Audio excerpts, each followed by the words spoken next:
So good morning all. Now we'll be discussing about a new topic, that is signal and noise.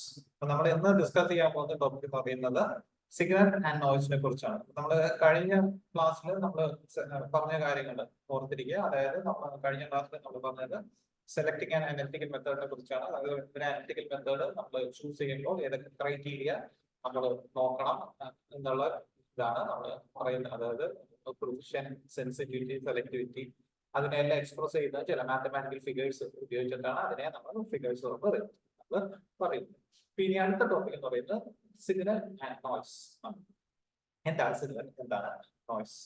അതായത് നമ്മുടെ എല്ലാ analytical എക്സ്പെരിമെന്റിലും അല്ലാതെ analytical മെഷർമെന്റിലും രണ്ട് components ഉണ്ട്. അതായത് അനലിറ്റിക്കൽ മെഷർമെന്റ് എന്ന് പറഞ്ഞു കഴിഞ്ഞാൽ നമ്മളൊരു എക്സ്പെരിമെന്റ് ചെയ്ത് കഴിഞ്ഞാൽ ആ ഇൻസ്ട്രുമെന്റിൽ നിന്ന് കിട്ടുന്ന ആ റെസ്പോൺസിൽ എപ്പോഴും രണ്ട് കമ്പോണൻസ്, അത് ഏത് ഇൻസ്ട്രുമെന്റ് ആയിക്കോട്ടെ അതില് ആ റെസ്പോൺസില് രണ്ട് കമ്പോണൻസ് ഉണ്ട്. അതിലെ ഒരു കമ്പോണന്റിനെ വിളിക്കുന്ന പേര് സിഗ്നൽ എന്നും രണ്ടാമത്തെ കമ്പോണന്റിനെ വിളിക്കുന്ന പേര് നോയ്സ് എന്നുമാണ് നമ്മൾ വിളിക്കുന്നത്. അപ്പൊ എന്താണ് സിഗ്നൽ, എന്താണ് നോയ്സ്? ഇതിലെ സിഗ്നൽ എന്ന് പറയുന്നത് signal carries information about the analyte that is of interest to the scientist. അതായത് സിഗ്നൽ എന്ന് പറയുന്നത് നമ്മുടെ സാമ്പിളിനെ കുറിച്ചുള്ള ഇൻഫർമേഷൻ ആണ് സിഗ്നലിൽ അടങ്ങിയിരിക്കുന്നത്. അപ്പൊ signal carries information of the analyte, അതായത് നമ്മുടെ sample that is of interest to the scientist അല്ലെങ്കിൽ ഇൻട്രസ്റ്റ് ടു ദ അനലിസ്റ്റ്. നമുക്ക് ഉപയോഗമുള്ള കമ്പോണന്റ് എന്ന് പറയുന്നത് സിഗ്നലാണ്. കാരണം സിഗ്നലാണ് നമ്മുടെ സാമ്പിളിനെ കുറിച്ചുള്ള സകല ഇൻഫർമേഷൻ അടങ്ങിയിരിക്കുന്നത്. അപ്പൊ അതാണ് സിഗ്നൽ എന്ന് പറയുന്നത്. That is useful, of interest to the scientist. ഇനി രണ്ടാമത്തെ component which is known as noise. And noise is made up of extraneous information and that is unwanted because it degrades the accuracy and precision of the analysis and also places a lower limit on the amount of analyte that can be detected. Noise എന്ന് പറയുന്നത് ബഹളം, അതായത് ഇതൊരു unwanted component. കാരണം അത് unwanted എന്ന് പറയാൻ കാരണം ഇത് ആക്ച്വലി നമ്മുടെ സിഗ്നലിന്റെ ക്വാളിറ്റിയെ ഡീഗ്രേഡ് ചെയ്യും. അത് ഡീഗ്രേഡ്, അതായത് സിഗ്നലിന്റെ കാരണം സിഗ്നലിലാണ് ആ സാമ്പിളിനെ കുറിച്ചുള്ള മുഴുവൻ ഇൻഫർമേഷൻ അടങ്ങിയിരിക്കുന്നത്. പക്ഷെ നോയ്സ് വന്നു കഴിഞ്ഞാൽ അത് സിഗ്നലിന്റെ ക്വാളിറ്റിയെ ബാധിക്കും. അതായത് സിഗ്നലിന്റെ ക്വാളിറ്റിയെ ഡീഗ്രേഡ് ചെയ്യും. അത് മാത്രമല്ല, സിഗ്നലിന്റെ ക്വാളിറ്റി ഡീഗ്രേഡ് ചെയ്ത് കഴിഞ്ഞാൽ അത് ഇൻസ്ട്രുമെന്റിന്റെ ആക്യുറസിയെ ബാധിക്കും, അതിന്റെ പ്രിസിഷനെ ബാധിക്കും, അതിന്റെ ഡിറ്റക്ഷൻ ലിമിറ്റ് എഫക്ട് ചെയ്യും. അപ്പൊ അങ്ങനെ പല സെലക്ടിവിറ്റി ബാധിക്കും അത്. അപ്പൊ അങ്ങനെ പല കാര്യങ്ങളും. അപ്പൊ സിഗ്നൽ നോയ്സ് എന്ന് പറയുന്നത് എക്സ്ട്രീനിയസ് അൺവാണ്ടഡ് ആയിട്ടുള്ള ഒരു ഇൻഫർമേഷൻ ആണ് നോയ്സിൽ. ഇല്ല, നമുക്കത് ആവശ്യമില്ല. പിന്നെ അത് ഏറ്റവും അൺവാണ്ടഡ് എന്ന് പറയാൻ കാരണം സിഗ്നലിന്റെ ഇന്റൻസിറ്റി അത് ബാധിക്കും. അതേപോലെ തന്നെ അത് ഇൻസ്ട്രുമെന്റിന്റെ ആക്യുറസിനെ അത് ബാധിച്ച് അതിന്റെ ഒപ്പം തന്നെ ഡിറ്റക്ഷൻ ലിമിറ്റിനെയും അത് എഫക്ട് ചെയ്യും. അപ്പോ ഇതാണ് നോയ്സ് എന്ന് പറയുന്നത്. അപ്പൊ എല്ലാ ഇൻസ്ട്രുമെന്റിന്റെ റെസ്പോൺസിലും, അതായത് എല്ലാ അനലിറ്റിക്കൽ ഇൻസ്ട്രുമെന്റിലും രണ്ട് കമ്പോണൻസ് ഉണ്ടാവും, സിഗ്നൽ മറ്റേത് നോയ്സ് എന്ന് ഓർക്കുക. അപ്പൊ ഇത് ആക്ച്വലി ഒരു കറന്റ് ആണ്. ഇൻസ്ട്രുമെന്റ് മെഷർ ചെയ്ത ഒരു ചെറിയ കറന്റ്, അതായത് 10⁻⁻15 ആംപിയർ ഇന്റൻസിറ്റിയുള്ള ചെറിയൊരു കറന്റ് ആണ് ഇവിടെ നമ്മൾ കാണുന്നത്.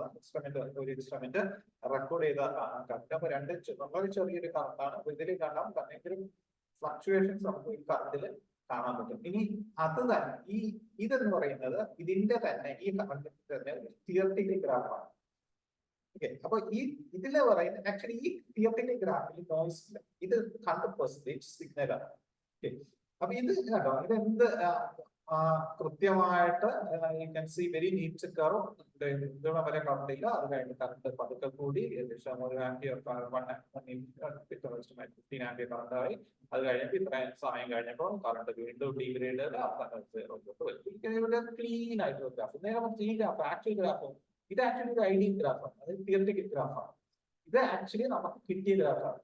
അപ്പൊ ഇത് ആക്ച്വലി ഇതിന്റെ സിഗ്നൽ മാത്രമേ. നേരെ മറിച്ച് ഈ ആക്ച്വൽ ഗ്രാഫില് സിഗ്നലും ഉണ്ട്, നോയ്സും ഉണ്ട്. അപ്പൊ ക്വാളിറ്റി നോക്കണ്ട. അപ്പൊ ഇതിൽ നിന്ന് ഈ ഗ്രാഫിൽ നിന്ന്, ആക്ച്വൽ ഗ്രാഫിൽ നിന്ന് ഈ തിയററ്റിക്കൽ ഗ്രാഫ് നമുക്ക് മൈനസ് ചെയ്ത് കഴിഞ്ഞാൽ നോയ്സിന്റെ ഇന്റൻസിറ്റി അത് തരും. അപ്പോ ഇങ്ങനത്തെ ഒരു ഗ്രാഫ് നമുക്ക് ഒരിക്കലും ആക്ച്വലി നമുക്ക് കിട്ടില്ല. ഇതൊരു ഐഡിയൽ ഗ്രാഫാണ്. അപ്പോൾ ഇത് ആക്ച്വലി ഐഡിയൽ കേസിൽ മാത്രമേ ഇത് ആക്ച്വലി നമുക്ക് ഒരിക്കലും റിയൽ കേസിൽ ഇങ്ങനത്തെ ഗ്രാഫ് കിട്ടില്ല. നമുക്ക് കിട്ടുന്ന ഗ്രാഫ് ഇത് ഇതേപോലെ. കാരണം ഇതിൽ ഈ തിയററ്റിക്കൽ ഗ്രാഫിൽ നോയ്സ് ഇല്ല, ആക്ച്വലി നമുക്ക് കിട്ടുന്ന ഗ്രാഫിൽ നോയ്സ് ഉണ്ട്. അപ്പോൾ ഇത് ആ ഗ്രാഫ് ഇങ്ങനെ ഇരിക്കുന്ന കാരണം ഇതേപോലെ. അപ്പോ ഇതില് നോക്കേണ്ട കാര്യം, അപ്പൊ നമ്മൾ സിഗ്നലിന്റെ നോയ്സ് നോക്കിക്കഴിഞ്ഞാൽ സിഗ്നലിന്റെ ഇന്റൻസിറ്റി എപ്പോഴും കൂടിയിരിക്കണം, നോയ്സിന്റെ ഇന്റൻസിറ്റി ആയിട്ട് കുറഞ്ഞ് ഇരിക്കണം. അപ്പൊ നമുക്കറിയാം നോയ്സിന്റെ ഇന്റൻസിറ്റി എപ്പോഴും കോൺസ്റ്റന്റ് ആണ്. It is actually independent of the concentration of the sample. നമുക്കറിയാം സാമ്പിളിന്റെ കോൺസെൻട്രേഷൻ കൂട്ടിയാൽ സിഗ്നലിന്റെ ഇന്റൻസിറ്റിക്ക് എന്ത് സംഭവിക്കും? Actually, signal intensity cool. If you increase the concentration of the sample, actually the intensity of the signal also increases. But if you increase the concentration level, it does not increase the intensity of the noise. Noise intensity is always a constant and it's independent of the concentration of the sample. If sample the concentration കൂട്ടിയാലും signal noise intensity ഒരിക്കലും കൂടില്ല. Noise intensity എല്ലാ കേസിലും sample concentration 0 ആണെങ്കിലും അല്ലെങ്കിൽ 100 ആണെങ്കിൽ പോലും the intensity of noise remains a constant. But if you increase the intensity of the concentration of the sample, definitely you will see an increase in the signal intensity. അപ്പോൾ ഇത് അതാണ് ഇവിടെ പറഞ്ഞത്. Average strength of the noise, അതിനെ നോയ്സിന്റെ strength ഞാൻ എന്നാണ് indicate ചെയ്യുന്നത്, is A constant and it is independent of the magnitude of the signal. സിഗ്നലിന്റെ ഇന്റൻസിറ്റി കൂടിയാലും നോയ്സിന്റെ ഇന്റൻസിറ്റി കൂടില്ല. നോയ്സ് ഇന്റൻസിറ്റി കോൺസ്റ്റന്റ് ആയിരിക്കും. അപ്പൊ നമ്മൾ എപ്പോഴും ജസ്റ്റ് സിഗ്നലിന്റെ ഇന്റൻസിറ്റി അല്ലെങ്കിൽ നോയ്സിന്റെ ഇന്റൻസിറ്റി മാത്രം പറയുന്നതിന് പകരം it is always good to express the S/N ratio, signal to noise ratio പറയുന്നതാണ് എപ്പോഴും നല്ലത്, rather than just indicating the signal intensity or the noise intensity. അപ്പൊ സിഗ്നലിന്റെ ഇന്റൻസിറ്റി അല്ലെങ്കിൽ നോയ്സിന്റെ ഇന്റൻസിറ്റി മാത്രം പറയുന്നതിനേക്കാളും നല്ലത് സിഗ്നലിന്റെ ഇന്റൻസിറ്റിയെ നോയ്സ് ഇന്റൻസിറ്റി വെച്ച് ഡിവൈഡ് ചെയ്യുക. ആ റേഷ്യോ അതിങ്ങനെ S/N എന്ന് പറയും. S/N ratio പറയുന്നതാണ് എപ്പോഴും നല്ലത്. It becomes impossible to detect a signal when the signal to noise ratio, that is S/N ratio, becomes less than 2 or 3. ഞാൻ നേരത്തെ പറഞ്ഞ സെലക്ടിങ് ആൻഡ് അനലിറ്റിക്കൽ മെത്തേഡിൽ നമ്മൾ സെലക്ടിവിറ്റി പറഞ്ഞപ്പോൾ നമ്മൾ പറഞ്ഞാണ് S/N K എന്ന് പറയുന്ന ഒരു ഫാക്ടർ ഞാൻ അവിടെ പറഞ്ഞിട്ടുണ്ട്. അപ്പോൾ K എന്ന് പറയുന്ന ഫാക്ടർ എന്ന് പറയുന്നത് ഇവിടെ ഞാൻ പറഞ്ഞു ഡിറ്റക്ഷൻ ലിമിറ്റിൽ പറഞ്ഞപ്പോൾ K എന്നൊരു ഫാക്ടർ വന്നു. ആ K എന്ന factor actually signal to noise ratio intensity ആണ് ഈ K എന്ന് പറഞ്ഞത്. ഈ K ഞാൻ പറഞ്ഞു അത് 2 or 3 ആയിരിക്കണം എന്ന് പറഞ്ഞു. At least 2 or 3 factor K should be 2 or 3, അല്ലെങ്കിൽ അതിന് താഴെ പോയി കഴിഞ്ഞാൽ നമുക്ക് സാമ്പിൾ നമുക്ക് ഡിറ്റക്ട് ചെയ്യാൻ പറ്റില്ല എന്ന് ഞാൻ പറഞ്ഞു. അതാണ് നമ്മൾ സെൻസിറ്റിവിറ്റിയുടെ കേസിൽ നമ്മൾ പറഞ്ഞത്, ഡിറ്റക്ഷൻ ലിമിറ്റ് പറഞ്ഞത്. ഓക്കെ, അപ്പോ അതേപോലെ തന്നെ S/N ratio should B 2 or 3. അപ്പൊ ഈ signal to noise ratio 2 or 3 ആയിരിക്കണം, അറ്റ്ലീസ്റ്റ് 2 or 3. എത്ര കൂടുമ്പോ അത്രയും നല്ലത്. കാരണം signal to noise ratio should be at least 2 or 3. Higher the ratio higher greater will be the quality of the signal. അപ്പൊ S/N ratio എപ്പോഴും കൂടുതലായിരിക്കും. മിനിമം അത് 2 or 3 എങ്കിലും ആയിരിക്കും. 2ന് താഴെ പോയി കഴിഞ്ഞാൽ നമുക്ക് സിഗ്നലിന്റെ നോയ്സ് വേർതിരിച്ച് അറിയാൻ പറ്റില്ല എന്ന് അർത്ഥം. അപ്പൊ അതാണ് ഞാൻ പറഞ്ഞത്. അപ്പൊ it is impossible to detect a signal when the signal to noise ratio becomes less than 2 or 3. അപ്പൊ S/N-നെ നമ്മൾ കണ്ടുപിടിക്കുന്ന ഈ ഒരു മെത്തേഡ് വെച്ചിട്ടാണ് മീൻ ഓഫ് ദ മെഷർമെന്റ്സ്. കുറെ മെഷർമെന്റ്സ് ചെയ്യാം, അതിന്റെ മീൻ ആവറേജ് അതിനെ ആ മെഷർമെന്റ്സിന്റെ സ്റ്റാൻഡേർഡ് ഡീവിയേഷൻ വെച്ച് ഡിവൈഡ് ചെയ്യും. അപ്പൊ മീൻ ബൈ സ്റ്റാൻഡേർഡ് ഡീവിയേഷൻ അതാണ് ആക്ച്വലി S/N കണ്ടുപിടിക്കാൻ നമ്മൾ ഉപയോഗിക്കുന്നത്. അപ്പൊ മീൻ എന്ന് പറയുന്ന X ബാർ, സ്റ്റാൻഡേർഡ് ഡീവിയേഷൻ നമ്മൾ X bar by S, that will give the S1. അപ്പൊ X bar കണ്ടുപിടിക്കുക, S സ്റ്റാൻഡേർഡ് ഡീവിയേഷൻ കണ്ടുപിടിക്കുക, അതിനെ X ബാറിനെ S വെച്ച് ഡിവൈഡ് ചെയ്യുക, റേഷ്യോനെ നമ്മൾ S/N ആയിട്ട് നമ്മൾ പറയും. അങ്ങനെയാണ് actually signal to noise ratio നമ്മൾ പറയുന്നത്. പക്ഷെ നമുക്കറിയാം S/X bar നമ്മൾ നേരത്തെ പറഞ്ഞിട്ടുണ്ട്. S നമ്മൾ ചൂസിങ് ആൻഡ് അനലിറ്റിക്കൽ മെത്തേഡ് പറഞ്ഞപ്പോ S/X bar is RST, that is relative standard deviation. But ഇവിടെ നമ്മൾ സിഗ്നൽ ടു നോയ്സിന്റെ റേഷ്യോ നമ്മൾ പറഞ്ഞത് X bar by S. അപ്പോൾ X bar by S എന്താണ്? റിലേറ്റീവ് സ്റ്റാൻഡേർഡ് ഡീവിയേഷന്റെ റെസിപ്രോക്കൽ ആണ്. അപ്പൊ actually signal to noise ratio കണ്ടുപിടിക്കാൻ നമ്മൾ എന്താ ചെയ്യുന്നത്?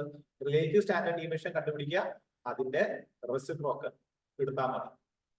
അപ്പൊ S/N is equal to the reciprocal of relative standard deviation. Relative standard deviation S/X bar ആണ്. അപ്പോൾ അതിന്റെ റെസിപ്രോക്കൽ ആണ് സിഗ്നൽ ടു നോയ്സ് റേഷ്യോ പറയും.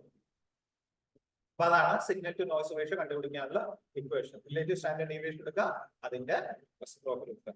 അപ്പൊ ഇതൊരു NMR സ്പെക്ട്രമാണ്. അപ്പൊ ഇതില് എയും ബിയും രണ്ട് സ്പെക്ട്രം, ഒരേ സാമ്പിളിന്റെ NMR സ്പെക്ട്രമാണ് ഇത്. എ എന്ന് പറയുന്നത് സിഗ്നൽ ടു നോയ്സ് റേഷ്യോ 4.3യും ബി എന്ന് പറയുന്ന spectrum signal to noise ratio 43 ആയിട്ടുള്ള NMR ആണ്.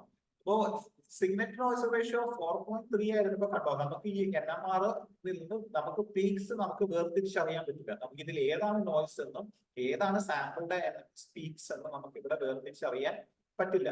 അത് സിഗ്നൽ ടു നോയ്സ് റേഷ്യോ 4.3 ആയിട്ടാണോ, അത്രയായിട്ട് പോലും നമുക്ക് ഇവിടെ പീക്സ് നമുക്ക് വേർതിരിച്ചറിയാൻ പറ്റുന്നില്ല.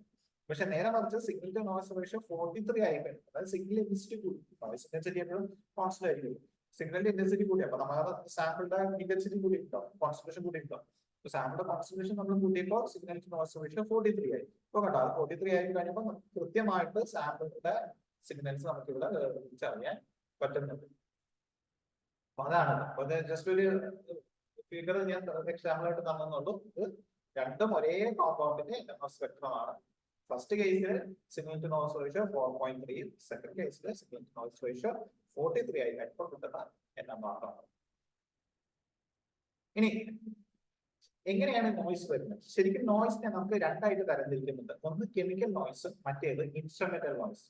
എന്താണ് കെമിക്കൽ നോയ്സ് എന്ന് പറഞ്ഞു കഴിഞ്ഞാൽ, chemical noise arises from a host of uncontrollable variables that affects the chemistry of the system being analyzed. അതായത് നമ്മൾ അനലൈസ് ചെയ്യുന്ന കോമ്പൗണ്ടിന്റെ കെമിസ്ട്രി എഫക്ട് ചെയ്യുന്ന എന്തും കെമിക്കൽ നോയ്സ് ആയിട്ട് അത് കാണിക്കും. അതായത് അത് പല കാരണങ്ങളും ഉണ്ടാവാം.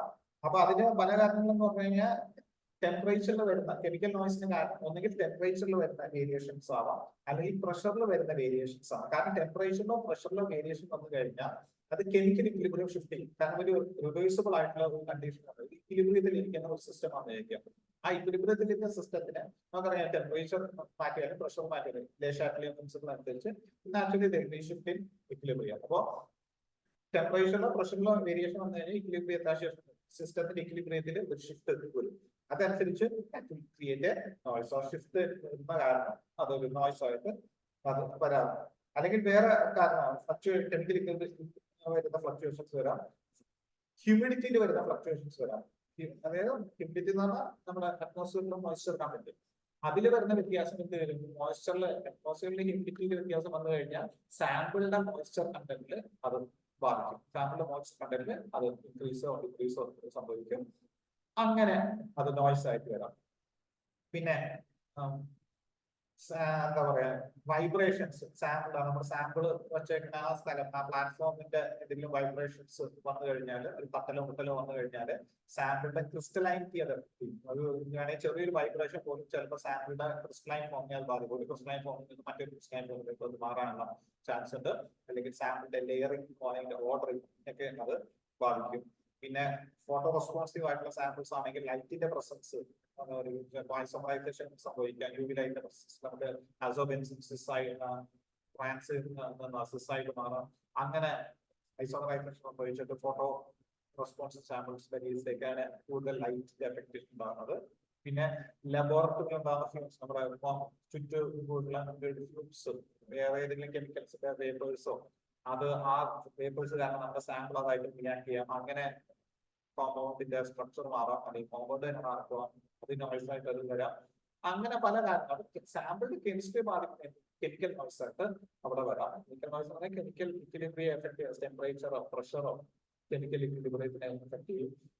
ഹ്യൂമിഡിറ്റിയിൽ വരുന്ന വ്യത്യാസം ആവാം, സാമ്പിളിന്റെ മോയ്സ്ചർ കണ്ടന്റ് വരുന്ന വ്യത്യാസം, വൈബ്രേഷൻസിൽ വരുന്ന വ്യത്യാസം, അതായത് സാമ്പിളിന്റെ ക്രിസ്റ്റലൈനിറ്റി അത് ബാധിക്കാം. പിന്നെ ഫോട്ടോ റെസ്പോൺസ് സാമ്പിൾസ് ആണെങ്കിൽ ലൈറ്റിന്റെ ഇന്റൻസിറ്റി വരുന്ന വ്യത്യാസം, പിന്നെ ലബോറട്ടറി ഫ്യൂംസ് സാമ്പിളിന്റെ ക്വാളിറ്റിയെ ബാധിക്കാം. അങ്ങനെ പല കാര്യങ്ങളും കെമിക്കൽ നോയ്സ് ആയിട്ട് അത് വരാറുണ്ട്. പിന്നെയുള്ള ഇൻസ്ട്രുമെന്റൽ നോയ്സ് ആണ്. ഇൻസ്ട്രുമെന്റൽ നോയ്സ് എന്ന് പറഞ്ഞു കഴിഞ്ഞാൽ it is associated with each component of an instrument. ഇവിടെ ഇൻസ്ട്രുമെന്റ് എന്ന് പറയുന്നത് വളരെ കോംപ്ലിക്കേറ്റഡ് ആയിട്ടുള്ള ഇലക്ട്രോണിക് കമ്പോണന്റ്സിന്റെ ഒരു അസംബ്ലിയാണ് നമ്മുടെ ഇൻസ്ട്രുമെന്റ് എന്ന് പറയുന്നത്. അതിൽ തന്നെ പല ടൈപ്പ് കപ്പാസിറ്റർ ഉണ്ടാവാം, റെസിസ്റ്റർ ഉണ്ടാവാം, ട്രാൻസിസ്റ്റർ ഉണ്ടാവാം, ഡയോഡ്സ് ഉണ്ടാവാം. അങ്ങനെ പല ടൈപ്പ് അസംബ്ലിയാണ് നമ്മുടെ അനലിറ്റിക്കൽ ഇൻസ്ട്രുമെന്റ് എന്ന് പറയും. ഈ ഓരോ കമ്പോണന്റും അതിൻ്റെതായ നോയ്സ് ജനറേറ്റ് ചെയ്യും. അതായത് ഡയോഡ് ആണെങ്കിലും കപ്പാസിറ്റർ ആണെങ്കിലും റെസിസ്റ്റർ ആണെങ്കിലും ട്രാൻസിസ്റ്റർ ആണെങ്കിലും എല്ലാം അതിൻ്റെതായ നോയ്സ് അത് ഉണ്ടാക്കും. അപ്പോൾ ഈ ഓരോ കമ്പോണന്റും അതിന്റെ നോയ്സ് ഇതാണ്. ആക്ച്വലി ഇതെല്ലാത്തിനെയും കൂടി ഒരു മിക്സ് ആണ് ഇൻസ്ട്രുമെന്റൽ നോയ്സ് ആയിട്ട് നമുക്ക് വരുന്നത്. ഇൻസ്ട്രുമെന്റൽ നോയ്സ് തന്നെ പ്രധാനമായിട്ടും 4 ആയിട്ടാണ് നമ്മൾ ക്ലാസിഫൈ ചെയ്യുന്നത്. ഒന്ന് തെർമൽ നോയ്സ് എന്ന് വിളിക്കാം. തെർമൽ നോയ്സ് ആണെങ്കിൽ ജോൺസൺ നോയ്സ് എന്ന് വിളിക്കാം. പിന്നെ ഉള്ളത് ഷോർട്ട് നോയ്സ് എന്ന് വിളിക്കാം. പിന്നെ മൂന്നാമത്തെ ഫ്ലിക്കർ നോയ്സ് അല്ലെങ്കിൽ 1/f നോയ്സ് എന്ന് വിളിക്കാം. നാലാമത്തത് എൻവയറമെന്റൽ നോയ്സ്. ഇത് നമ്മൾ ആക്ച്വലി ക്രിസ്റ്റൽസ് ഡിഫക്ട്സിനെ പറ്റി പഠിക്കുമല്ലോ, ഫ്രണ്ടൽ ഡിഫക്ട്, ഷോർട്ട് ഡിഫക്ട് എന്നൊക്കെ പറയുന്നത്. അതേപോലെ തന്നെ ഇവിടെ നോയ്സ് ആണ്. ഇത് നോയ്സ് എന്ന് പറയുന്നത് നമ്മുടെ ഇൻസ്ട്രുമെന്റിൽ ഒരു ഡിഫക്റ്റ് ആണ്. അപ്പൊ ആ ഡിഫക്ട് എങ്ങനെ വരുന്നു എന്നുള്ളതാണ് ഇവിടെ പറയുന്നത്. അപ്പൊ ഇൻസ്ട്രുമെന്റൽ നോയ്സ് പ്രധാനമായിട്ട് രണ്ടാണ്: chemical noise, instrumental noise. Instrumental noise തന്നെ വീണ്ടും 4 ആയിട്ട് ക്ലാസിഫൈ ചെയ്യുന്നു. തെർമൽ അല്ലെങ്കിൽ അതിന്റെ മറ്റൊരു പേര് ജോൺസൺ നോയ്സ്, രണ്ടാമത്തെ ഷോർട്ട് നോയ്സ്, മൂന്നാമത്തത് ഫ്ലിക്കർ നോയ്സ് അല്ലെങ്കിൽ 1/f നോയ്സ് എന്ന് വിളിക്കും, നാലാമത്തത് എൻവയറമെന്റൽ നോയ്സ്. ഇതാണ് പ്രധാനമായിട്ട് 4 ഇൻസ്ട്രുമെന്റൽ നോയ്സിന്റെ കാറ്റഗറിയിൽ വരുന്ന പ്രധാനപ്പെട്ട 4 നോയ്സ്. ഇനി ഇതിന്റെ ഓരോന്നും നോക്കാം. ഇനി അതിലെ തെർമൽ നോയ്സ് ആണ്. തെർമൽ നോയ്സ് എന്ന് പറഞ്ഞാൽ ഇത് എങ്ങനെയാണ് വരുന്നത്? Thermal noise is caused by the thermal agitation of electrons or other charge carriers in resistors, capacitors, transducers, electrochemical cells, and other resistive elements in an instrument.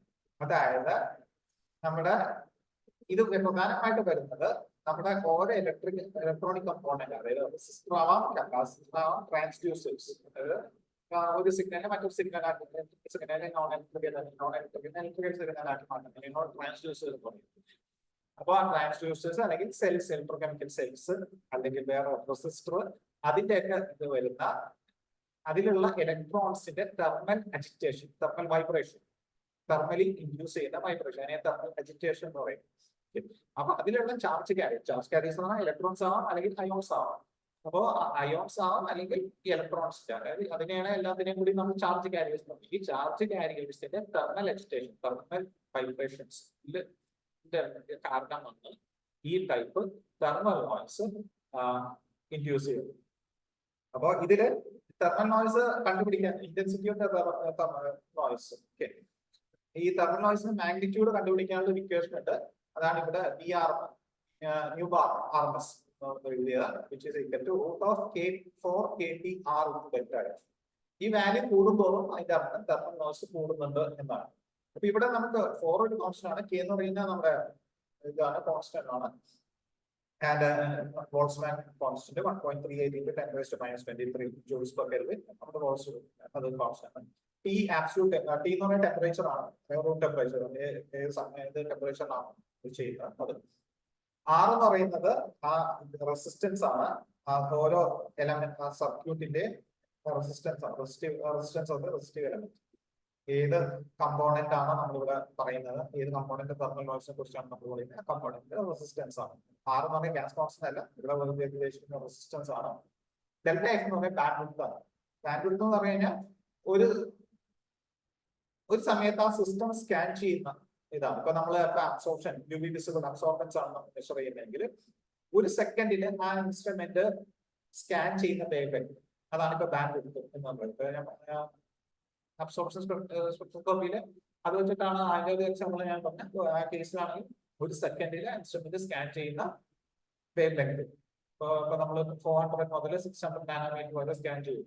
അപ്പോ instrument 400 മുതൽ 600 വരെ scan ചെയ്യും. അപ്പൊ അതിന് സമയം എടുക്കും. 400 മുതൽ 600, 2-3 മിനിറ്റ് എടുക്കും.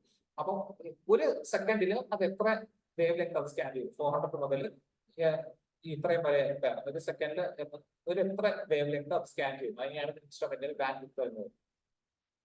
അപ്പൊ തെർമൽ നോയ്സിന്റെ മാഗ്നിറ്റ്യൂഡ് നമ്മൾ ഈ ഒരു ഇക്വേഷൻ വെച്ചിട്ടാണ് നമ്മൾ ഇവിടെ കണ്ടുപിടിക്കുന്നത്. അപ്പൊ ഇതിൽ ഈ ഇക്വേഷൻ നമുക്ക് മനസ്സിലാക്കാം, ടെമ്പറേച്ചർ കൂടിക്കഴിഞ്ഞാൽ തെർമൽ നോയ്സിന്റെ മാഗ്നിറ്റ്യൂഡ് കൂടും. ഇൻസ്ട്രുമെന്റിന്റെ റെസിസ്റ്റൻസ് കൂടിയാൽ തെർമൽ നോയ്സിന്റെ മാഗ്നിറ്റ്യൂഡ് കൂടും. ഇൻസ്ട്രുമെന്റിന്റെ ബാൻഡ് വിഡ്ത്ത് കൂടിയാലും തെർമൽ നോയ്സ് ഇന്റൻസിറ്റി കൂടും. അപ്പൊ ഇതിൽ നിന്ന് ഒന്ന് തെർമൽ നോയ്സ് കുറയ്ക്കാൻ ബാൻഡ് വിഡ്ത്ത് കുറയ്ക്കാനാണ് ഒരു മാർഗം. You can decrease band width. Band width എന്ന് പറഞ്ഞാൽ ഒരു സമയത്ത് ഒരു സെക്കൻഡിൽ ആ ഇൻസ്ട്രുമെന്റ് എത്ര സ്കാൻ ചെയ്യുന്നു, എത്ര പോർഷൻ സ്കാൻ ചെയ്യുന്നു. അപ്പൊ ബാൻഡ് വിഡ്ത്ത് കുറച്ച് കഴിഞ്ഞാലുള്ള പ്രശ്നം എന്ന് പറഞ്ഞു കഴിഞ്ഞാൽ ഇൻസ്ട്രുമെന്റ് റെസ്പോൺസ് ടൈം കുറയും. ഇപ്പൊ ഈ ഒരു ഇൻസ്ട്രുമെന്റ് ഒരു സെക്കൻഡിൽ ഇപ്പൊ 10 നാനോമീറ്റർ സ്കാൻ ചെയ്യുന്നു എന്ന് വിചാരിക്കാം. അപ്പൊ ബാൻഡ് വിഡ്ത്ത് കുറച്ച് കഴിഞ്ഞാൽ ആ ഇൻസ്ട്രുമെന്റ് ഒരു സെക്കൻഡിൽ ചിലപ്പോൾ 5 നാനോമീറ്റർ ആയിരിക്കും അത് സ്കാൻ ചെയ്യും. അപ്പോൾ ചിലപ്പോ ഒരു റെക്കോർഡ്, ഒരു സ്പെക്ട്രം എടുക്കാൻ ചിലപ്പോൾ നമ്മൾ 5 മിനിറ്റ് എടുക്കുന്ന സമയത്ത് ഇങ്ങനെ പകുതിയായിട്ട് ബാൻഡ് വിഡ്ത്ത് പകുതിയായിട്ട് കുറച്ച് കഴിഞ്ഞാൽ ആറ് കംപ്ലീറ്റ് ഇൻസ്ട്രുമെന്റ് കംപ്ലീറ്റ് ആകാൻ എടുക്കുന്ന ടൈം 2 മടങ്ങാവും. അപ്പോൾ 5 മിനിറ്റ് വരെ 10 മിനിറ്റ് എടുക്കും. അപ്പോൾ അതാണ് ഞാൻ പറഞ്ഞ ഇൻസ്ട്രുമെന്റ് റെസ്പോൺസ് ടൈം കുറയും. ബാൻഡ് വിഡ്ത്ത് കുറയ്ക്കുന്നത് നല്ലൊരു മാർഗമല്ല. ഓഫ് കോഴ്സ് ബാൻഡ് വിഡ്ത്ത് കുറച്ച് കഴിഞ്ഞാൽ തെർമൽ നോയ്സ് കുറയും, പക്ഷെ ഇൻസ്ട്രുമെന്റിന്റെ റെസ്പോൺസ് ടൈം അത് കൂടും. അപ്പൊ അല്ലെങ്കിൽ ഇൻസ്ട്രുമെന്റ് സ്ലോ ആവും, റെസ്പോണ്ട് ചെയ്യാൻ സ്ലോ ആവും. അപ്പൊ അത് ഏറ്റവും നല്ലൊരു മാർഗം അല്ല. പിന്നെ ഉള്ളത് തെർമൽ നോയ്സ് കുറയ്ക്കാനുള്ള മാർഗം എന്ന് പറയുന്നത് ടെമ്പറേച്ചർ കുറയ്ക്കാനാണ്. ടെമ്പറേച്ചർ കുറയ്ക്കാൻ മറ്റൊരു മാർഗമാണ്, പക്ഷെ എത്രത്തോളം ടെമ്പറേച്ചർ കുറയ്ക്കാൻ പറ്റും. റൂമിൽ ഒരു ടെമ്പറേച്ചർ 25 ഡിഗ്രി സെൽഷ്യസ് എങ്കിലും ഉണ്ടാവും. അപ്പൊ അതിൽ നിന്ന് ടെമ്പറേച്ചർ കുറച്ച് കഴിഞ്ഞാൽ നാച്ചുറലി തെർമൽ നോയ്സ് കുറയും. പക്ഷെ അതിന് പിന്നെ വേറെ കൂളിംഗ് സിസ്റ്റം ഒക്കെ നമ്മൾ ഇൻസ്റ്റോൾ ചെയ്യേണ്ടി വരും. ഫോർ എക്സാമ്പിൾ ഇപ്പൊ ഒരു നമ്മുടെ സാധാരണ റൂം ടെമ്പറേച്ചർ അതായത് 298 കെൽവിനിൽ നിന്ന് ലിക്വിഡ് നൈട്രജൻ ടെമ്പറേച്ചറിലോട്ട് പോയി കഴിഞ്ഞാൽ ലിക്വിഡ് നൈട്രജൻ ടെമ്പറേച്ചർ ഏകദേശം 77 കെൽവിനാണ്. അപ്പോൾ ഏകദേശം -200 ഡിഗ്രി സെൽഷ്യസ്, 25 ഡിഗ്രി സെൽഷ്യസിന് ഏകദേശം -200 ഡിഗ്രി സെൽഷ്യസ് പോയി കഴിഞ്ഞാൽ തെർമൽ നോയ്സിന്റെ ഇന്റൻസിറ്റി പകുതിയായിട്ട് കുറയും. പക്ഷെ പകുതിയായിട്ട് കുറയെങ്കിൽ അത്രയും -200 ഡിഗ്രി വരെ നമുക്ക് കൂടിയേണ്ടി വരും. അപ്പൊ അതും പ്രാക്ടിക്കലി അത് പോസിബിൾ അല്ല.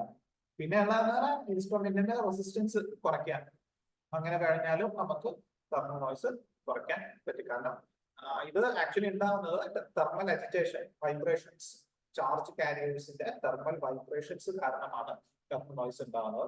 ഇനി തെർമൽ നോയ്സ് തീരെ ഇല്ലാതാവണമെങ്കിൽ ഒറ്റ മാർഗമുള്ളൂ, we have to reach absolute zero. 0 കെൽവിനിൽ മാത്രമേ ഈ തെർമൽ അജിറ്റേഷൻ ഇല്ലാതെ ആവുന്ന സ്ഥിതി ആവുക. എന്ന് പറഞ്ഞു കഴിഞ്ഞാൽ തെർമൽ നോയ്സ് നമുക്ക് പൂർണ്ണമായിട്ട് ഇല്ലാതാക്കാൻ പറ്റില്ല എന്നാണ് ഇതിലാവുന്നത്.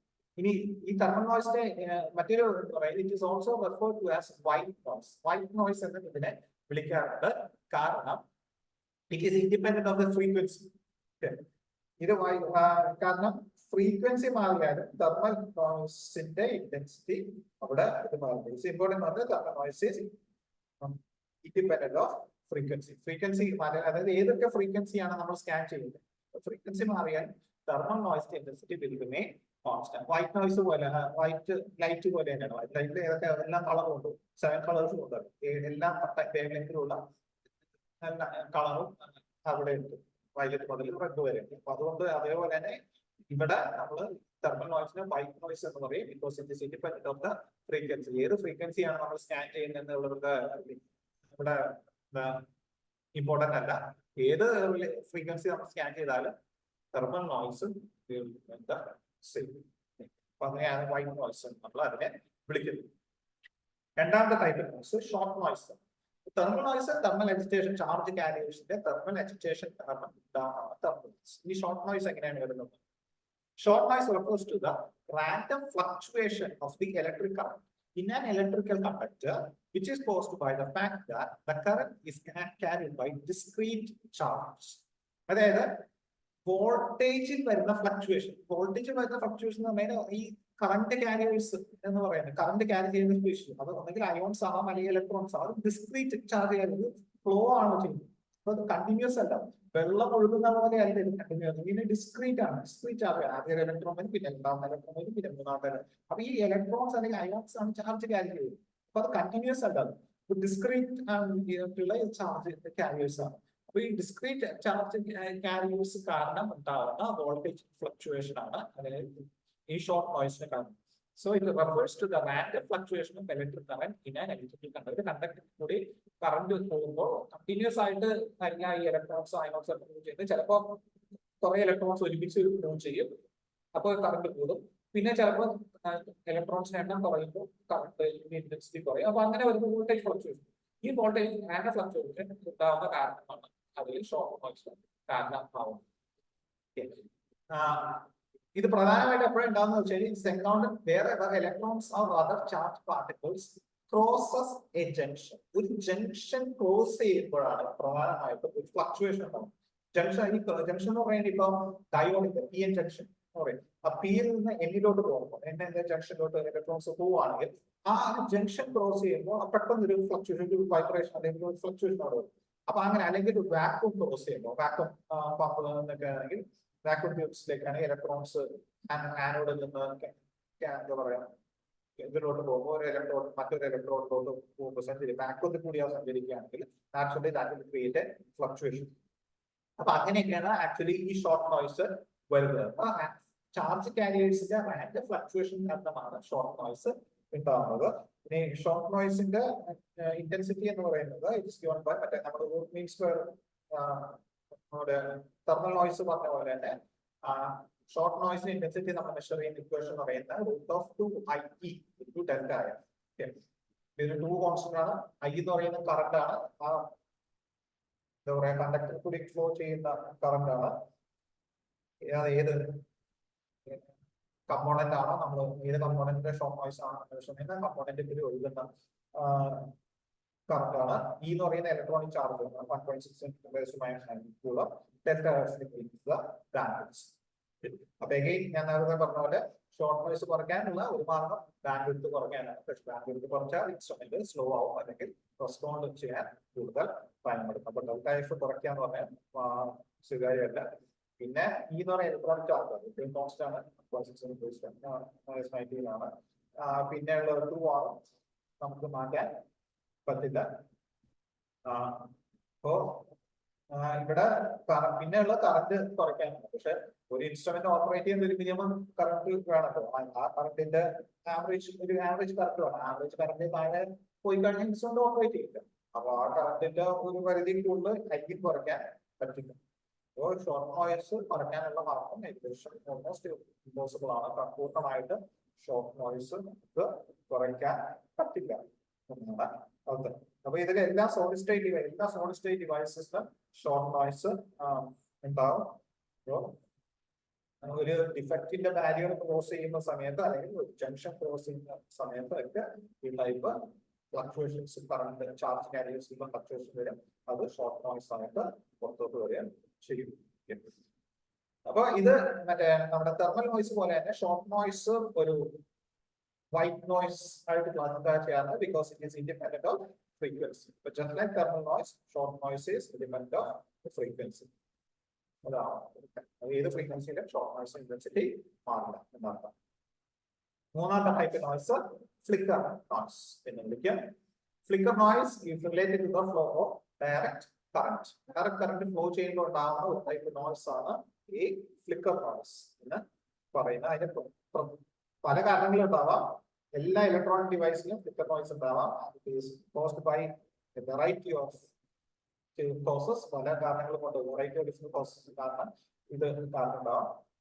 എന്താണെങ്കിലും ഡയറക്റ്റ് കറന്റ് DC കറന്റിന്റെ ഫ്ലോ കാരണം ആണ് ഈ ഫ്ലിക്കർ നോയ്സ് ഉണ്ടാകുന്നത്. And flicker noise decreases with increase in frequency. Flicker noise frequency കൂടുമ്പോൾ ഫ്ലിക്കർ നോയ്സ് കുറയും. മറ്റേ തെർമൽ നോയ്സും ഷോർട്ട് നോയ്സ് അങ്ങനെയല്ല. ഫ്രീക്വൻസി കൂടിയാലും കുറഞ്ഞാലും thermal noise short noise intensity വ്യത്യാസം വരുത്തും. അപ്പൊ അത് വൈറ്റ് നോയ്സ് ആണ്. പക്ഷെ ഫ്ലിക്കർ നോയ്സ് അങ്ങനെയല്ല. It decreases increase higher frequency. നമ്മൾ ഏത് ഫ്രീക്വൻസിയാണ് നമ്മൾ നോക്കുന്നത് അത് ആ ഫ്രീക്വൻസി നമ്മൾ കൂട്ടിക്കഴിഞ്ഞാൽ ഫ്ലിക്കർ നോയ്സ് ഇന്റൻസിറ്റി കുറയും. അപ്പോൾ ഹയർ ഫ്രീക്വൻസിയിൽ ഫ്ലിക്കർ നോയ്സ് ഒക്കെ ചെയ്യാൻ ചാൻസ് കുറവാണ്. ലോവർ ഫ്രീക്വൻസിയിൽ ഫ്ലിക്കർ നോയ്സ് ഉണ്ടാകാൻ ചാൻസ് കൂടുതലാണ്. അപ്പൊ ഇത് എങ്ങനെയാണ് വരുന്നത് വെച്ചാൽ ക്രിസ്റ്റൽ ഡിഫക്ട്സ്. സെമി കണ്ടക്ടർ ആയാലും നമുക്ക് ക്രിസ്റ്റൽസ് ആണ്. സിലിക്കൺ ആവാം, ജർമ്മനി ആവാം. അപ്പൊ അതിന്റെ ക്രിസ്റ്റൽ 100% പെർഫെക്റ്റ് അല്ല. എല്ലാത്തിലും ഡിഫക്ട്സ് ഉണ്ടാവും. അപ്പൊ ഈ ഡിഫക്ട്സ് കൂടിക്കഴിഞ്ഞാൽ ഫ്ലിക്കർ നോയ്സ് ഈ ക്രിസ്റ്റലൈൻ സ്ട്രക്ചറിൽ സെമി കണ്ടക്ടേഴ്സിൽ ഉണ്ടാകുന്ന ഡിഫക്ട്സ് സ്റ്റീലിന്റെ സ്ട്രക്ചറിൽ ഉണ്ടാകുന്ന ഡിഫക്ട് ഉണ്ടെങ്കിൽ ഫ്ലിക്കർ നോയ്സ് ഉണ്ടാകാനുള്ള ഇന്റൻസിറ്റി ചാൻസ് കൂടുതലാണ് എന്ന് അർത്ഥം. അതുപോലെ സെമി കണ്ടക്ടേഴ്സിലും വാക്വം ട്യൂബ്സിലൊക്കെ ഈ ടൈപ്പ് ഫ്ലിക്കർ നോയ്സ് ഉണ്ടാവാം. ഫ്ലിക്കർ നോയ്സ് കുറയ്ക്കാനുള്ള ഒരു മാർഗം എന്ന് പറയുന്നത് വയർ മൗണ്ട് റെസിസ്റ്റേഴ്സ് ഉപയോഗിക്കും. ഈ മെറ്റാലിക് ഉപയോഗിക്കുന്നവര് മെറ്റാലിക് നമ്മൾ സാധാരണ ഉപയോഗിക്കുന്ന കാർബൺ റെസിസ്റ്റേഴ്സ് നമുക്ക് അറിയാലോ. ചെറിയൊരു റെസിസ്റ്ററാണ് അത്. ചെറിയ കയ്യിൽ പിടിക്കാൻ പറ്റുന്ന ചെറിയ റെസിസ്റ്ററാണ്. രണ്ട് ഇതുണ്ടാവും, രണ്ട് ഔട്ട്പുട്ട് ഇതുണ്ടാവും, ഇൻപുട്ടിന് രണ്ട് കമ്പി ഉണ്ടാവും. ഇതിന് നടുക്ക് അതിലൊരു എന്താ പറയുക, ഒരു ലൈറ്റ് ബ്രൗൺ കളറുള്ള, അതിന്റെ ലൈറ്റ് ബ്രൗൺ കളറിൽ ഇങ്ങനെ ഒരു 4 റിംഗ് ഒക്കെ ഉണ്ടാവും, പല കളറിലുള്ള റിംഗ് ഒക്കെ ഇതിൽ. ആ റിംഗ് നോക്കിയിട്ടാണ് അതിന്റെ റെസിസ്റ്റൻസ് നമ്മൾ എന്താണെന്ന്. അത് കാർബൺ റെസിസ്റ്റൻസ് ആണ്. അപ്പൊ ഈ ടൈപ്പ് കാർബൺ റെസിസ്റ്റേഴ്സ് ഈ റിയോസ്റ്റാറ്റ് പോലെയുള്ള നമ്മള് എന്താ പറയാ ഫിസിക്കൽ ലാബിലൊക്കെ ഉപയോഗിക്കുന്ന, ഇലക്ട്രോണിക് ലാബിലൊക്കെ ഉപയോഗിക്കുന്ന റിയോസ്റ്റാറ്റ് ഉണ്ട്. ഇങ്ങനെ നീക്കിക്കൊണ്ട് റെസിസ്റ്റൻസ് മാറ്റുന്ന, അതാണ് വയർ മൗണ്ട് റെസിസ്റ്റേഴ്സ് എന്ന് പറയുന്നത്. അപ്പൊ ഈ കാർബൺ വയർ മൗണ്ട് റെസിസ്റ്റേഴ്സ് ഉപയോഗിച്ച് കഴിഞ്ഞാൽ ഫിൽട്ടർ നോയ്സ് കുറയും. പക്ഷെ നമുക്കറിയാം റിയോസ്റ്റാറ്റിന്റെ ഒക്കെ സൈസ് എത്രയാണ്. ആ സൈസിൽ നമുക്കൊരു 10,000 50,000 കാർബൺ റെസിസ്റ്റർ വയ്ക്കാൻ പറ്റും. അപ്പൊ അതിന് പകരം ഒരു റിയോസ്റ്റാറ്റ് വെച്ച് കഴിഞ്ഞാൽ ഓരോ അത് ഓക്യുപ്പൈ ചെയ്യുന്ന സ്പേസ് എത്രയാണെന്ന് നോക്കാൻ പറ്റും. അപ്പൊ അതുകൊണ്ട് പോസിബിൾ. അപ്പൊ അങ്ങനെ ഫ്ലിക്കർ നോയ്സ് ഒരിക്കലും നമ്മൾ പറഞ്ഞ പോലെ ഫ്ലിക്കർ നോയ്സും മറ്റേതൊക്കെ പറഞ്ഞ പോലെ തന്നെ ഫ്ലിക്കർ നോയ്സ് നമുക്ക് കുറയ്ക്കാനുള്ള മാർഗം ഇല്ല എന്നാണ് ആൾക്കാർ. അപ്പൊ അത് പ്രധാനമായിട്ടും ക്രിസ്റ്റൽ ഡിഫക്ട്സ് കാരണമാണ് ഫ്ലിക്കർ നോയ്സ് ഉണ്ടാകുന്നത്. ഡയറക്ട് കറന്റ് ഫ്ലോ ചെയ്യുമ്പോഴാണ് ഈ ഫ്ലിക്കർ നോയ്സ് ഉണ്ടാകുന്നത്. അപ്പൊ അങ്ങനെയാണ് ഫ്ലിക്കർ നോയ്സ്. ഇനി നാലാമത്തെ, അതുപോലെ അവസാനത്തെ നോയ്സ് ആണ് എൻവയറമെന്റൽ നോയ്സ് എന്ന് പറയുന്നത്. ഇപ്പൊ ഫ്ലിക്കർ നോയ്സ് ഞാൻ പറഞ്ഞ പോലെ ഡിപെൻഡ് ഓൺ ഫ്രീക്വൻസി. അതുകൊണ്ട് അതിന് 1/f നോയ്സ് എന്ന് നമ്മൾ വിളിക്കുന്നത്. ഫ്ലിക്കർ നോയ്സ് 1/f നോയ്സ് ആണ്. കാരണം ഫ്രീക്വൻസി കൂടിയാൽ ഫ്ലിക്കർ നോയ്സ് ഇന്റൻസിറ്റി കുറയും. അപ്പൊ ഹയർ ഇന്റൻസിറ്റിയിൽ ഫ്ലിക്കർ നോയ്സ് ഉണ്ടാവാനുള്ള ചാൻസ് കുറവാണ്. ലോവർ ഇന്റൻസിറ്റിയിലാണ്, ലോവർ ഫ്രീക്വൻസിയിലാണ് ഫ്ലിക്കർ നോയ്സ് ഇന്റൻസിറ്റി കൂടുതൽ. നാലാമത്തെയും അവസാനത്തെയും ടൈപ്പ് നോയ്സ് ആണ് എൻവയറമെന്റൽ നോയ്സ് എന്ന് നമ്മൾ വിളിക്കുന്നത്. ഈ എൻവയറമെന്റൽ നോയ്സ് എന്ന് പറയാൻ കാരണം നമ്മുടെ ഓരോ കമ്പോണന്റ്, ഓരോ ഇൻസ്ട്രുമെന്റിന്റെ ഓരോ കമ്പോണന്റ് ആക്ച്വലി ആന്റിന ആയിട്ട് ആക്ട് ചെയ്യും. അപ്പൊ നമ്മുടെ ചുറ്റും പല ടൈപ്പ് സൗണ്ട് ഉണ്ട്. നമ്മുടെ ചുറ്റുപാടും എയറോപ്ലെയിൻ പോകുന്ന സൗണ്ട്, അല്ലെങ്കിൽ ട്രെയിനിന്റെ സൗണ്ട്, അല്ലെങ്കിൽ നമ്മുടെ ചുറ്റും പല ടൈപ്പ് ഇലക്ട്രോമാഗ്നറ്റിക് റേഡിയേഷൻസ് ഉണ്ടാവാം. മൈക്രോവേവ് മോവന്റ് റേഡിയേഷൻസ് വരാം, റേഡിയോന്റെ സിഗ്നൽസ് ഉണ്ടാവാം, TV സിഗ്നൽസ് ഉണ്ടാവാം, നമ്മുടെ വൈഫൈയുടെ സിഗ്നൽസ് ഉണ്ടാവാം, മൊബൈലിന്റെ സിഗ്നൽസ് ഉണ്ടാവാം, അല്ലെങ്കിൽ ആൾക്കാർ നടന്നു പോകുമ്പോൾ ഉണ്ടാവുന്ന ഒച്ച, അല്ലെങ്കിൽ വണ്ടികൾ പോകുമ്പോൾ ഉള്ള ഒച്ചകൾ, അങ്ങനെ പല, അല്ലെങ്കിൽ എന്തെങ്കിലും സാധനം നീക്കുമ്പോൾ ഉള്ള സൗണ്ട്, അങ്ങനെ പല ടൈപ്പ് സൗണ്ട് ഉണ്ട്. ഈ സൗണ്ട് ഒക്കെ അപ്പൊ ആക്ച്വലി നമ്മുടെ ഇൻസ്ട്രുമെന്റ് ഓരോ ആന്റിനായിട്ട് ആക്ട് ചെയ്യുന്നുണ്ട്. ഇൻസ്ട്രുമെന്റ് ഓരോ കമ്പോണന്റും, ഓരോ മെറ്റൽ കമ്പോണന്റും ഒരു ആന്റിന. അപ്പൊ ഈ പറയുന്ന ഇലക്ട്രോമാഗ്നറ്റിക് റേഡിയേഷനും അല്ലെങ്കിൽ അതിന് ചുറ്റുമുള്ള ഈ പല ടൈപ്പ് സൗണ്ടും ഈ ഇൻസ്ട്രുമെന്റ് പിക്കപ്പ് ചെയ്യും. അത് പിക്ക് ചെയ്യുമ്പോൾ അതെന്ത് ചെയ്യും, അത് ആക്ച്വലി ഒരു നോയ്സ് ആയിട്ട് അത് ഔട്ട്പുട്ടിൽ അത് കാണിക്കുകയും ചെയ്യും. അപ്പൊ ഇതാണ് ഇത് എൻവയറമെന്റൽ നോയ്സ് ആയിട്ട് വരുന്നത്. അപ്പൊ ഈ much environmental noise occurs because each conductor in an instrument is potentially an antenna. നമ്മുടെ ഇൻസ്ട്രുമെന്റിലുള്ള ഓരോ കണ്ടക്ടറും ഓരോ ആന്റിനയായിട്ട് ആക്ട് ചെയ്യും, capable of picking up electromagnetic radiation. ആണ് ചുറ്റുമുള്ള എല്ലാ ടൈപ്പ് ഇലക്ട്രോമാഗ്നറ്റിക് റേഡിയേഷനെ ഈ കണ്ടക്ടർ പിക്ക് ചെയ്യും, because it act as A potentially antenna. അപ്പൊ അങ്ങനെയാണ് ഇത് സംഭവിക്കുന്നത്. അപ്പൊ ഇങ്ങനെയാണ്. അപ്പൊ ഇത് ആക്ച്വലി ഇത് എന്താ പറയുന്നത്, ഒരു ക്ലാസ് റൂമിൽ ഉണ്ടാകുന്ന ഒരു നോയ്സ് ആണ്. ഒരു യൂണിവേഴ്സിറ്റി ലബോറട്ടറി, ഒരു യൂണിവേഴ്സിറ്റിയുടെ ഒരു ലബോറട്ടറിയിൽ ഉണ്ടാകുന്ന ഒരു നോയ്സ് ആണ്. അപ്പൊ അതിലെ ഓരോ നോയ്സ് ഇപ്പൊ ഇവിടെ ഉണ്ടാവും. ഇത് ടിവിയുടെ സിഗ്നൽസ് കാരണം ഉണ്ടാകുന്ന നോയ്സ് വരാം. ഇത് റേഡിയോ ഇത് ഉണ്ടാവാൻ നോയ്സ് ആണ്. ഈ റീജിയനിൽ നോയ്സ് കുറവാണ്.